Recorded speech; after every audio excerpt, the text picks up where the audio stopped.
拜六、禮拜這兩天，東半部甲基隆北海岸是較汙落雨，天氣會較涼。因若是中南部的日時，由原是到30度。氣象專家就提醒講，接落來還佫有一兩波冷空氣的入南，天氣會涼涼。所以講北部甲宜蘭的觀眾朋友，這背外套就先唔好受了了。高江北岸來回300多公里的遼景，大甲馬亂橋所到的所在，連山連海，隨響的信度真儕人佇無法掠日頭。不過天氣方面就要注意咯，因為受到微弱方面的影響，拜六較會落雨的所在，主要是佇咧東半部甲基隆北海岸，北部溫度會降，南北的溫度差較多。紅色這條線是北部的溫度，那宜蘭花蓮的溫度也是差不多。今明兩天在清晨的溫度也都是在20度上下，感受上是整體比較偏涼的。至於在中南部地區還有台東地區，可以看到溫度的變化其實不太明顯，白天仍然有可以接近到幾乎快要接近到30度的一個溫度。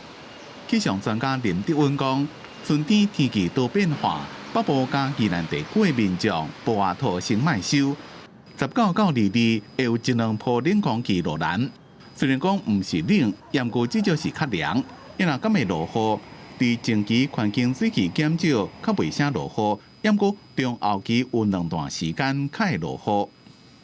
特別是4月23號到25號，以及4月29號至5月2號，下雨的機會相對會是比較明顯而且集中。